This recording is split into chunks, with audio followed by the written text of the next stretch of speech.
下面大家翻在287页，继续介绍这个化痰的药啊。那么后面这些都是属于这个清热化痰的药。那么先开始介绍这个川贝母啊，川贝母。那么川贝母的这个植物来源呢，它也是多基源的。那么我们书上收在了川贝母、这个桉子贝母、甘许贝母和这个宁沙贝母4个不同的种。那么这些不同的种呢，它商品药材里面有不同的名称，比如说什么芦贝或者这个松贝等等青贝这样的一些名称，但是都用于商业上啊。但是在处方的时候呢，一般都称为这个川贝母啊，川贝母。那么川贝母呢，它这个用的就是这个百合科这几种植物的它的鳞茎。那么它最大的特征呢，就外面的一个大的鳞片，里面一个小的鳞片，紧紧的把它包裹的里面，就所谓的这种怀中抱月那一个典型的一个性状特征。那么这个贝母呢，个头比较小啊，有的呢可能这个整个这个高度吧还不到1公分啊，很小的啊，上面呢是尖的。所以有的又把它称为尖贝啊，尖贝。那么这个在本草学当中，传统从《神农本草经》开始用的贝母，主要就是指的这个川贝母啊，这几个品种等同的入药使用。那么这个川贝母呢，是一个这个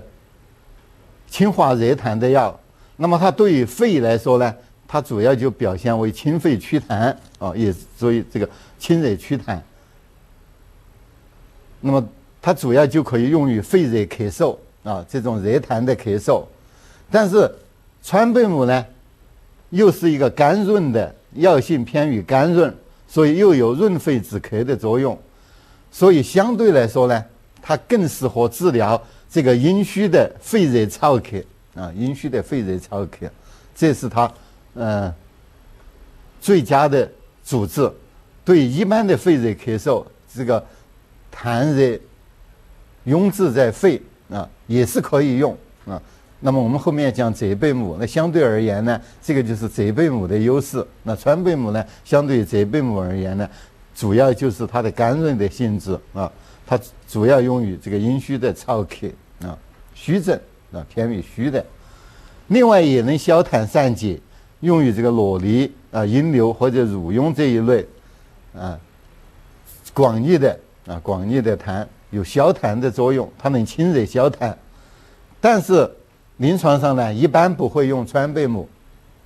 因为这一个功效和相应的主治泽贝母也有。那么泽贝母呢，因为这个药源比较丰富，价格也比较低廉，而且作用还要强一些，所以一般不会考虑使用川贝母。这个川贝母的，因为它主要产在这个四川的西部或者这个西北部啊，就相当于现在的这个甘孜藏族自治州这个阿坝藏族自治州，就是九寨沟啊这样那地区为主。另外比如说甘肃、云南啊，也是在部分地区。另外还有什么西藏、青海的少数地区也有少量的出产，但是主产地呢在四川，所以统称为这川贝母。那么它一般都是产在这个海拔比较高的这种高原的草甸上，一般都可能在3000多公尺以上，所以采挖很困难。那么这个分布的范围也比较小，而且也是野生的啊，野生，所以价格比较昂贵啊。所以在临床上呢，那么主要就用它的比较有特殊的地方，就是它这个润肺止咳啊，当然也能够祛痰，所以用于这种阴虚燥咳、痰比较粘稠、不容易卡出的这种情况。这是关于川贝母的简单情况啊。下面我们和泽贝母呢对照来加以一定的说明。那么这个泽贝母呢，因为它主要产在浙江啊，因为浙江呢有以象山地区，所以有的书上呢把它叫做象贝啊，就是浙江的象山啊。另外，泽贝母这个鳞茎呢那么比川贝母明显的大得多啊。一般大的呢鳞片呢可以有3-4公分，所以有时候又把这个泽贝母呢叫做大贝啊，因为它的个头比川贝母这个明显的大啊，称为大贝。那么这个泽贝母和川贝母呢都能够清热化痰啊，清热化痰。那么对于肺来说呢，都能够清肺祛痰，也有明显的止咳作用。那么这是相同的啊，川贝母、泽贝母都能够清肺祛痰止咳啊，清肺祛痰止咳，都能够治疗肺热咳嗽痰多啊，或者热痰咳嗽、热痰咳嗽。但是川贝母呢偏于甘润，泽贝母呢偏于苦泻啊，它的苦寒性质要强一些，所以在相同当中呢，那么川贝母就常于这个润肺止咳，就是刚才讲的，而泽贝母呢就偏于这个清泻肺热，那么就是痰热壅肺，偏于实证的。所以在内伤咳嗽当中，如果出现了这个阴虚燥咳，以偏川贝母为主；如果是外感咳嗽兼有痰热壅滞的，那么应该主要选泽贝母啊。这是在相同之中呢有一点不同的地方。另外这2个药呢都能够消痰散结，用于广义的痰，尤其是这个痰核凝结形成的瘰疬、阴流啊，以及这个疮痈肿痛。那么这个因为泽贝母的苦泻的作用比较强，所以呢也是消散这个痰结的力量也优于川贝母。刚才讲这个川贝母很少用，那么相对于川贝母来讲，泽贝母呢长期是人工栽培，所以产量比较大，那么价格比较低，所以到目前可能泽贝母的价格也就是川贝母的1/10左右啊。所以那么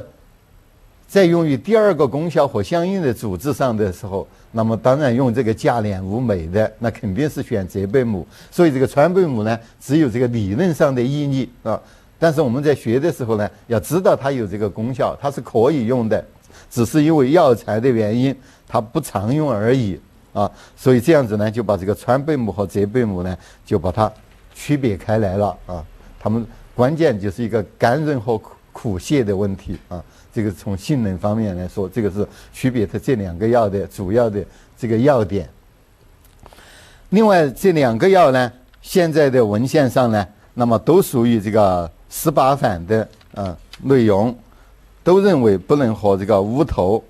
配伍在一起使用的。但是最早18反出现呢是在《神农本草经》，那《神农本草经》的时候呢用的是这个川贝母啊。现在经过这个多方面的考证呢，那么泽贝母呢是在这个明代才开始使用啊，明代才开始使用。那么现在这个泽贝母的出处呢，在目前的这个教科书上呢不太一致啊。那么我们现在这个书上呢，泽贝母的出处呢是《本草证》啊，《本草证》。那么这是明确在这《本草学》里面提到了泽贝母这个名称的。那么最早的是这个《本草证》，张景岳的。那么有的这个教科书上呢，他写的是另外的书啊，但是另外的书呢，它不是本草书啊，它比这个《本草证》略早一点。但是我们这个书一开始的时候，这个体例里面就有个规定啊，这个药的出处是以本草专著为准。如果不是本草专著，很多药在其他的著作里面，尤其是在中医学的著作里面，可能还会更早的有记载。比如说我们后面马上在止咳平喘药当中的这个洋金花，那么它最早的记载呢是《本草纲目》本草专著。在元代的四医得效方，那天我讲过，已经开始使用。那么这个中间呢相差也有很长的时间。另外比如说这个明代的一个本草书叫做《直问本草》，那么当时是日本的一些学者到中国来，对本草方面提出一些问题，那么这个中国的一些本草学家或者中医学家回答问题的一个记录啊，叫做《直问本草》。那么《直问本草》里面呢，那个描述呢，那个有一种大的贝母使用，其实指的就应该是贼贝母，但是它里面没有明确的提出那个过头大的贝母就叫贼贝母，但是也不能就以这个《质问本草》为主，所以我们仍然选的是这个《本草证》，所以这个就是目前通行的这个中药教材，它有不同的版本，所以有的书上呢它不是《本草证》，我把这个做一个说明，那么今后大家查阅资料的时候呢，知道这么一回事儿啊。另外的那个教科书上它不是本草专著啊，而且还不是医学著作。那么这个贼贝母呢是明代才开始使用，那么提出18反的时候没有这个药，但是现在呢一般都公认了它也属于18反，所以我们也要求，但是这个要求有没有道理，那现在是讲不清楚啊，因为还没有充分的证据。就是川贝母为什么不能和乌头用，都还有待于研究。那么后来才用的这个贼贝母，那么不和乌头用，那就更值得进一步的研究。它应不应该是18反的内容，现在都应该提出怀疑。但是因为现在的药典啦，每一个版这个教材的中药教材都提到了18反，所以今后在考试当中呢，也是要求贼贝母是反乌头的。这是关于2种贝母。下面一味药瓜蒌啊，瓜蒌它来源于一个葫芦科的这个多年生的草本这个藤本的植物。这个瓜蒌呢，那么就它结的果实啊，成熟的果实，这种植物就叫瓜蒌。那么这个葫芦科的植物呢，大家非常熟悉，我们蔬菜里面的瓜类啊，比如说南瓜、丝瓜冬瓜、苦瓜这一类。那么这个瓜蒌呢，就叫那个丝瓜啊，很类似的，很长的这个藤啊。那么上面呢结的果实啊，成熟了以后，整个统称叫瓜蒌。那么瓜蒌呢，它的组成部分，通过我们的生活常识，是不是应该有3个组成部分？比如说我们吃西瓜、苦瓜南瓜，我们见的很多了，就葫芦科的这个果实，3个组成部分，一个是它的果壳果皮果皮就是外表这个是一个部分。另外里面呢有这个那种扁圆的种子扁圆的种子。那么还有这个果壳和种子之间是有这个果肉或者果瓤、瓜瓤比如我们吃西瓜吃掉的那一部分红的或者这种黄的那一部分，那么这个南瓜那个种子长在里面那一部分瓜瓤的所以应该有这3个部分。那么整个这个瓜蒌把它采摘下来呢，在药材里面就叫做全瓜蒌，它保留了这3个完整的部分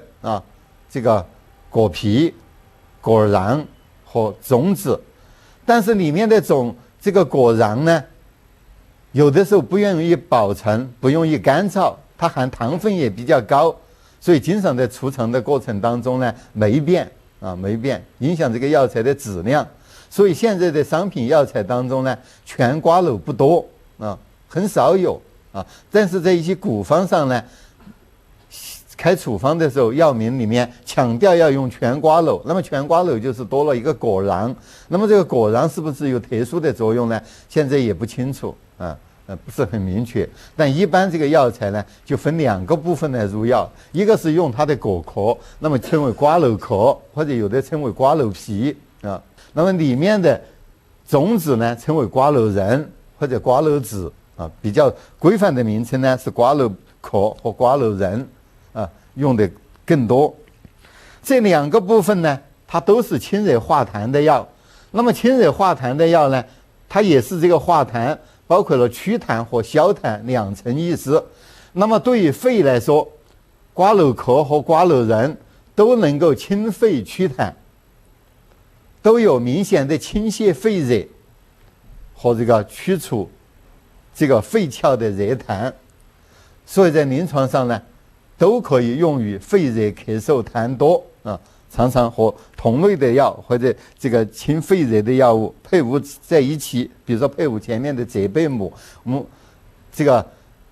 还有我们前面清热泻火药当中的学过的天花粉。那么天花粉呢，就是瓜蒌长在下面的根块根，那么它都有同类的，它能够有一点清肺祛痰的作用啊。它也可以配伍在一起使用，或者知母啊、鹿根啊这些都能配伍啊。这是对于肺啊，这是相同的。那么不同的呢，就是瓜蒌仁，它也有一点偏润的啊，也有一点甘润的性质。所以说，它不但能够用于肺热咳嗽，对于肺燥咳嗽，瓜蒌仁呢也比这个瓜蒌壳更加适合一些啊。这种燥热咳嗽啊，痰比较干燥的啊，瓜蒌仁可以使用，但是它的这个甘润的性质呢，不如川贝母啊，是偏于有这方面的倾向性。就是这两个部分相对而言，在同中有一点细微的区别啊，细微的区别。这是对于肺来说，用它的祛痰的作用。那另外它也能够消痰。那么这个瓜蒌的消痰呢，主要是消的胸中的凝痰啊，凝结在胸中。那么这个痰浊凝结在胸中，那就会出现这个闭阻胸阳，那么胸阳就不通，很容易就出现这个心脉闭阻，那么出现胸痹啊、胸闷、胸痛啊。所以这个瓜蒌治疗这个胸痹的疼痛，能够收到宽胸散结的这样一个效果，是与它的这个消痰作用有关啊。痰浊凝结，阳气闭阻，那么所以它常常和泻北配伍在一起。那么泻北呢，宣通阳气啊，调畅气机。这个瓜蒌呢，主要就是消散痰凝啊，所以痰凝气滞啊，胸阳闭阻而引起的这个胸痹、胸闷、胸痛，那么就用瓜蒌泻北为主的一类方剂来治疗。那么它们有一个协同的作用啊，所以这个宽胸是消痰啊有相关的啊。因为瓜蒌是一个化痰的药，所以来解释它的机理的时候，往往把它化痰作用和宽胸联系在一起，这样解释。实际上现代研究呢很清楚，就是它能够扩张冠状动脉啊，增加冠状动脉的血流量，所以对冠心病、心绞痛这一类的胸痹呢有治疗效果。实际上呢，它和真正的这个痰是不是完全是相关呢？那是前人的一种解释方法，是按照中药的理论，因为它是一个化痰药，认定了它有化痰的作用，那么它就也应该消痰，所以它既是一个祛痰的药，也是一个消痰的药。那么消痰呢，主要在解释它的胸痹的治疗，它这个疗效凑效的机理，在一定程度上呢可以说明，这也是可以的啊。那么对于这个宽胸散结这个功效呢，认为瓜蒌壳的作用呢就优于瓜蒌仁啊，所以用这个瓜蒌壳的比较多一些啊。当然瓜蒌仁也有作用要微弱一些啊。但是瓜蒌仁呢，因为它是种子类的药材，含有比较多的脂肪油，对这个肠的刺激，而且还是比较明显的增强肠的蠕动，所以它也是一个比较常用的一个润肠通便的药啊。那么用的是瓜蒌仁。那么学了以后呢，我们一个重点呢，就是要把瓜蒌壳和瓜蒌仁的异同要做一个简单的比较啊。那么相同的呢，瓜蒌壳和瓜蒌仁都能清肺祛痰，都可以用于肺热咳嗽啊。但是呢，瓜蒌仁微微有一点甘润的性质，如果是燥热咳嗽呢，那比瓜蒌壳更为适宜一些啊。另外两个药呢都能够宽胸散结啊，它通过消痰的作用啊，治疗这个痰浊闭阻胸中这个胸阳不通而引起的这个胸痹疼痛。那么在这方面呢，瓜蒌壳的作用呢优于瓜蒌仁啊。另外瓜蒌仁能够润肠通便，对于肠燥便秘呢，常常和其他的润肠通便的药配伍在一起使用。另外瓜蒌仁和瓜蒌壳，那么在使用注意当中呢，都是18反的啊，这个需要注意一下。这是关于瓜蒌这个贝母，不管浙贝母、川贝母和瓜蒌呢，都是这一章当中比较重点的啊，要求掌握的药。下面3个药啊，与竹类有关的啊。那第一个呢是竹茹啊，竹茹。那么这个竹茹呢，在民间或者在一些这个中药书上呢，又叫做竹儿青啊，就是这个禾本科的这个乔木或者灌木这个啊当中很多竹，比如说这个青秆竹、大头点竹或者其他的，比如说甘竹、淡竹，很多种竹。那么轻轻的把它这个茎的外面翠绿色的这层表皮把它刮掉，不用，因为它裸露在空气当中，很多灰尘或者一些虫啊附着在上面啊，所以轻轻的把它刮掉。那么也是为了保证这个药材的比较干净啊，当然刮的不多，微微的一点。那么然后把里面的仍然是青色的，用刀把它刮成这个很柔的，这样很薄很柔软的，这样把它卷成团状，在中药里面使用，这个就叫竹茹，所以也叫竹儿青。本身要这个青绿的，像这种完全是里面的白的了，就不能够作为竹茹用了啊。所以用的是应该是有绿色这个部分啊，还是比较浅表的它的茎上啊。这是竹茹的药材。那么第二个要的药材竹梨，竹梨呢就是这个竹类当中的一些品种吧，的具体品种呢我们不要求了，比如说淡竹或者这个青秆竹，当然青秆竹和淡竹呢它都可以做竹茹用啊，是相同的。那么这样的一些竹呢，把它的茎把它砍下来以后，在火上去烤啊，这样去烤，烤的时候，尤其它新鲜的时候，比较幼嫩、比较新鲜的时候，那么那个刀砍断的那个地方呢，它就有液体从那里流出来。当然，这个流是非常缓慢的，有的时候点点滴滴的这样滴出来，所以这个粒就有这种点滴的流出来的这个意思。它是从竹的杆或者就是茎里面它的液体收集起来，这是一个液体的药，称为竹粒。那么下面的一个药呢，这个竹黄也称为天竺黄。那么有的书上的竹呢，是一个这个竹头下面两横啊，都是一样。现在一般写这个竹了啊，另外一个竹头两横那个呢，过去的书上呢比较多。那么这个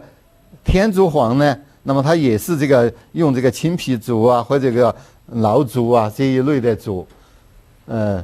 收集到的一种产物。那么这种产物呢，这个是竹的这个茎啊，这个茎，这个竹的茎呢，它中间有节。当然，先竹茹比较清楚一点，这个竹子有节，我们都很清楚。在嫩的时候，有的尤其是在竹笋的阶段，那么这些有的昆虫啊，一种特殊的昆虫，那么就在这个竹的茎上呢，就钻上孔。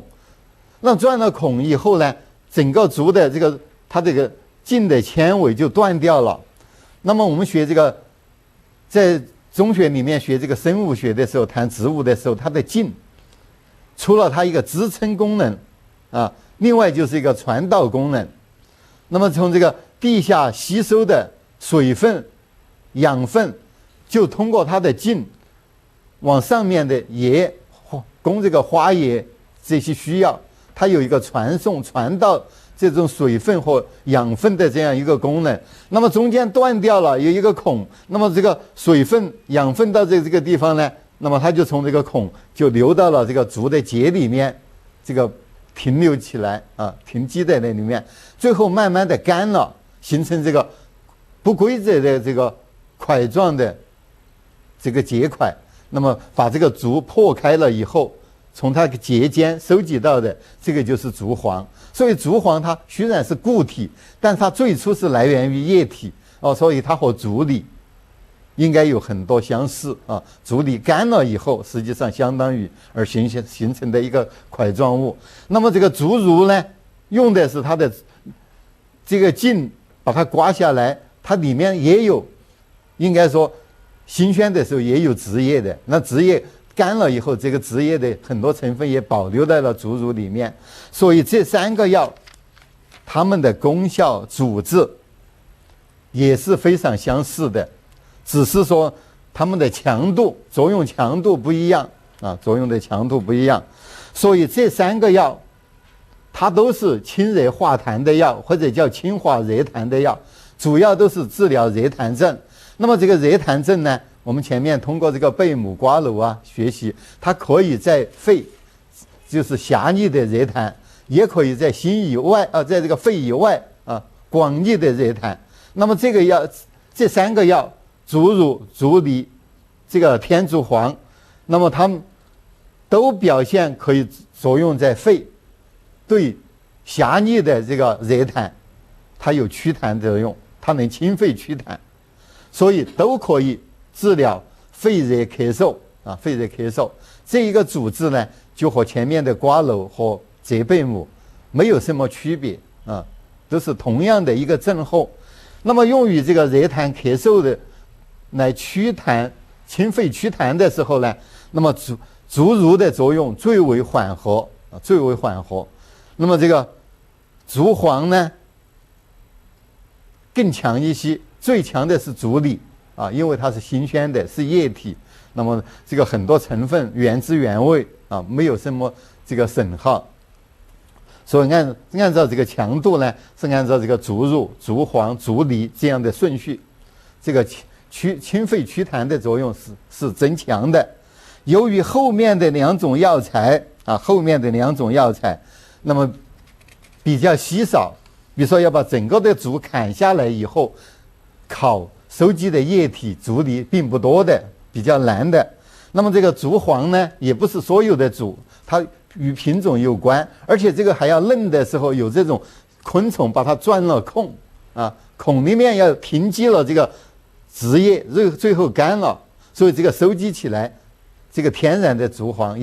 也是很难的所以它的药源并不多。那么这个肺热咳嗽痰多呢，是临床上很常见的，所以一般就用原料很丰富、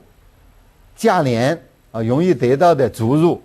所以一般的肺热咳嗽痰多，普遍的可以使用竹茹。在有条件的情况下呢，竹梨可以使用那么竹黄也是可以使用。但是在我们书上呢，这个竹梨呢谈到了用于肺热这个热痰的咳喘它可以使用。但是这个天竺黄呢就没有谈它用于这个热痰的咳喘，同样可以用，主要是从这个药的资源这个角度出发呢，不强调它，就用的机会比较少。这是狭义的作用在肺作为一个清肺祛痰的药。另外呢，作为一个广义的化痰药，它们能够消痰，主要呢能够治心肝的2经的热痰症这3味药都能够治疗心肝2经的热痰症。那么心经的热痰症呢，最轻微的就表现为心烦不眠，重的呢可能这个神志失常比如说出现了癫痫、癫狂甚至于这个昏厥这个昏厥，热痰闭阻心窍出现了昏厥。所以它可轻可重，轻的就是心烦不眠稍微重一点呢，神志失常再严重的完全神志失用昏厥了痰热闭阻心窍再干，那么往往就是风痰，干风加痰，那么出现小儿惊风、中风或者刚才谈的癫痫，它也有这个痉挛抽搐，它也属于这个干风加痰所以痰在干主要就是兼有一些抽搐的症状，小儿急惊风这个中风突然昏厥了，口中痰鸣，或者癫痫魂仆倒地也是口中痰鸣。那么这个心肝2经的热痰那么这3个药都可以使用，但是强度呢也是从刚才那个顺序由弱递增。那么最弱的是竹茹。那么这个竹茹呢，所以对心肝2经的广义的这个痰的消痰作用，能够清热消痰。由于它的力量太单薄，所以只用于很轻的呢，就表现在比如说温胆汤，我们今后要学方剂，10味温胆汤或者温胆汤，那么里面有一个这个主治症，就有热痰扰心的表现就有这个心烦不眠。其实它也是用于广义的这个心肝的热痰症，只不过在很轻的时候它可以配伍，其实它在配伍这个橘皮啦、半夏啦这样的一些药物，也是在增强它的这个消痰或者说化痰的效果。那么其他的这个心肝的热痰症，比如说这个癫狂、癫痫或者惊风、中风，那么都比较急重，那么往往呢这个注入可能就显得很力量就不够，药不及病，达不到应有的治疗的强度，所以呢往往就选用足利或者这个天竺黄，作用强一些。所以在这个足乳的这个应用里面呢，就是在应用一用于热痰咳嗽，后边呢附带谈了一个心烦不眠，那么在后面也谈了这个配伍这个酸枣仁、茯苓、远志，那么这个实际上就是十味温胆汤的一个组成。当然一般这个千金方的温胆汤呢，它也有这个心烦不眠，当然十味温胆汤呢是现代的一个经验方，那么它治疗这个心烦不眠这个痰热内扰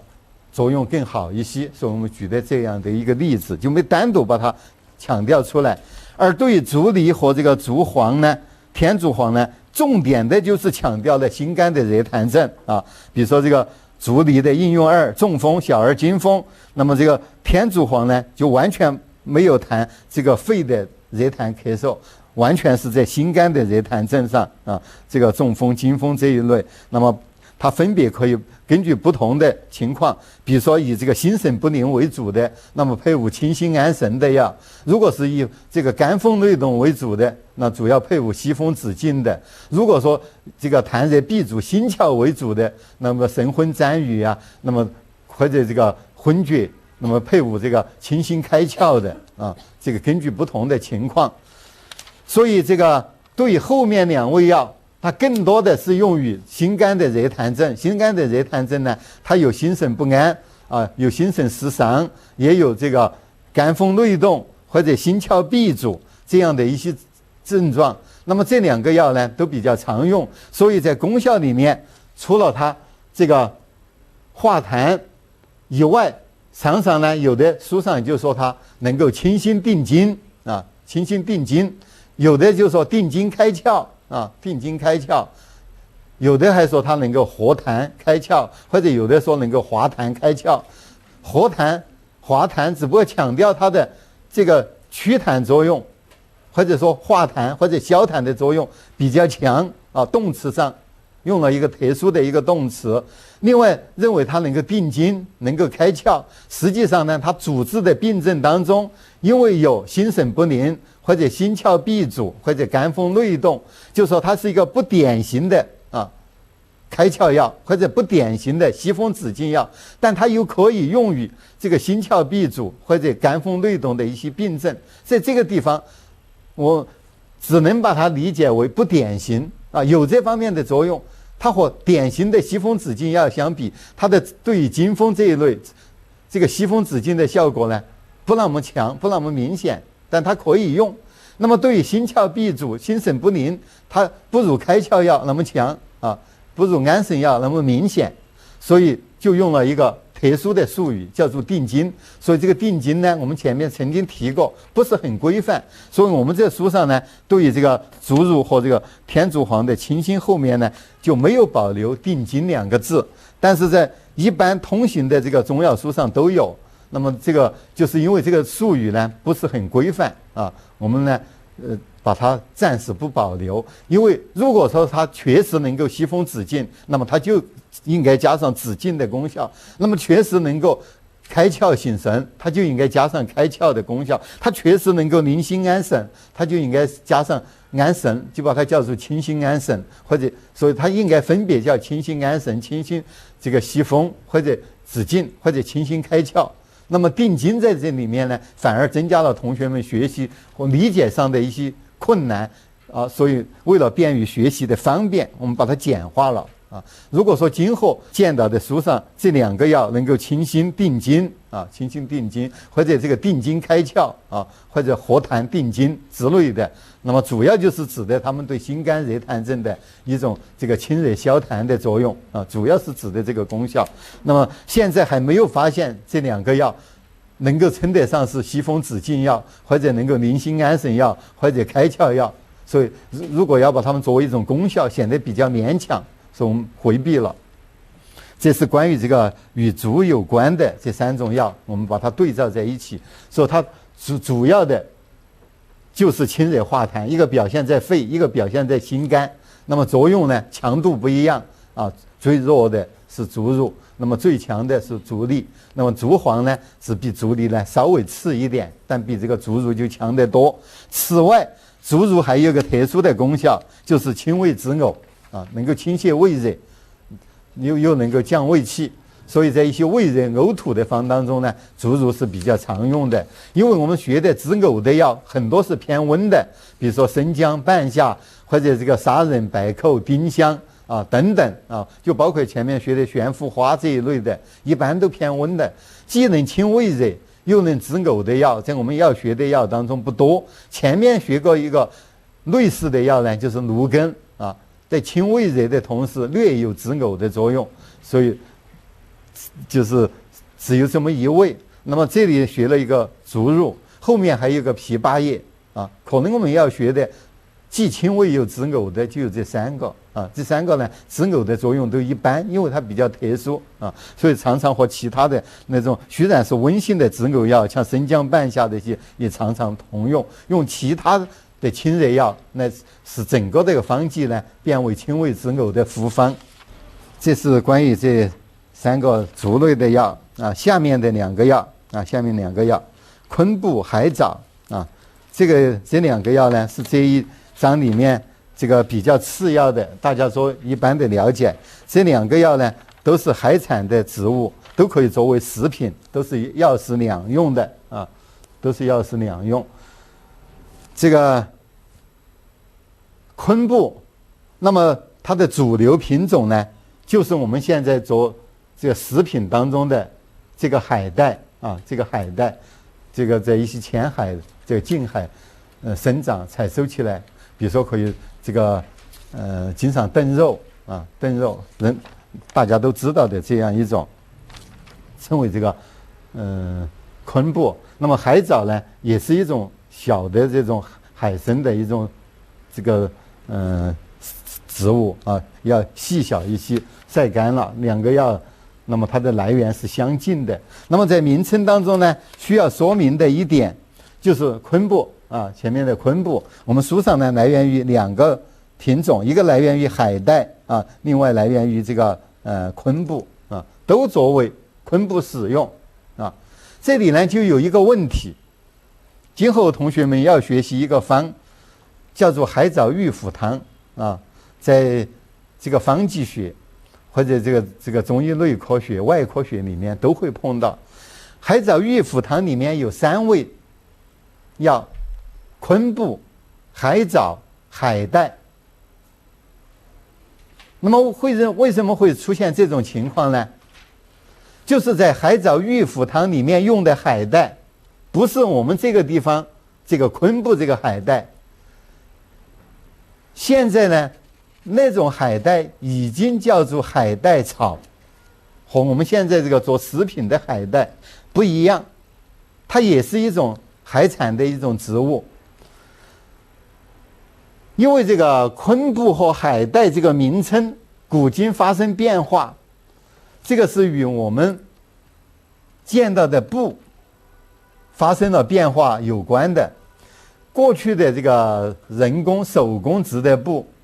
一般呢这个宽度就这么20-30公分，20-30公分宽。那么我们见到的这个海带啊，现在作为食品这个海带，那么最少也有20-30公分宽。如果说让它生长的年龄长，还会宽啊，还会宽。我在一个这个小报上见到了，就说中国的远洋捕鱼队有一次呢，因为那个蔬菜比较少，就在海上捞了一批这个海带啊，一株海带。这个海带呢，那介绍是很多年的，好像是在白令海峡附近，有1米多宽啊，3尺多宽啊，那个厚度有2、3公分厚那样的那个海带啊，不但是在古代，就是在现代，它都像一个又宽又大的这个布。这个鲲的意思呢，就是有老大的意思啊。这个鲲重、伯重一个意思啊，鲲就是老大啊，这个鲲就是比较宽大的意思。那么这个食用的这个海带呢，在古人的眼目当中呢，它就是好像很宽大的布一样啊，布一样。因为古代的布比较窄，那么它完全这个海带就能够称为布。现在的这个机械织的布越来越宽，现在所谓的宽幅的布2米宽的都随处可见。那么相对来说，我们一般见到的这个古代称为鲲布的，最多就是一个带子，它不能够和现代的布相比，所以鲲布也就变成了海带。所以古代的鲲布和现代的海带呢是一个东西，啊，所以都是中药当中的鲲布。那么这个古方里面用的海带，就是《正类本草》上所说的海带。那么下面呢，那个作者有一个解释：登州人甘之以除物，就是山东地区沿海的一些老百姓，把这个海带拿来做什么呢？晒干了，拿来熟物，就是拿来拴东西，好像现在作为那个稻草啊，或者一些那个塑料薄膜袋把它作为绳索使用。这种海带草呢，它只有那么2、3尺长啊，不到1米。那么宽呢，就是1公分左右到2公分。干了以后呢，那变得更窄，就像一个细的一个绳啊，细的绳，所以用来除物啊。登州人甘之以除物的这种海带，这种海带草呢，现在在商品药材里面基本上没有用了啊。是古方里面把它作为一个类似于鲲布和海藻一样的药物使用，所以这个一定要把它分清楚啊。那么不把这个问题搞清楚的话，那么这个海藻玉腐汤这一类方当中啊，既有海带又有鲲布。那么现在的海带是做鲲布用，怎么解释啊？怎么解释？就解释不了，因为那里面用的海带是我们现在没有收在的另外一种海带草的植物。那么这个问题呢就解决了啊。所以这是关于药材。那么这2个药呢，都是治疗这个广义的痰的，主要治疗阴柳或者裸痢。那么对肺窍之痰呢，没有明显的作用，所以我们没有总结这方面的功效。所以它的基本的功效呢，对于痰来说就是消痰散结啊，消痰散结。那么用的最多的就是治疗阴病啊，阴。我们上次讲了，这个阴就是这个向下的瘤啊，长在这个颈下面向下面的这个瘤，那么就相当于现在的甲状腺肿大的一类病症。那么用的比较多的呢，就是单纯性的地方性的甲状腺长大。那么因为有的地方呢，食品当中呢缺碘，那么碘的摄入量不够，那么这个甲状腺呢，它就要让它长得更大，增强它对碘的这个吸收的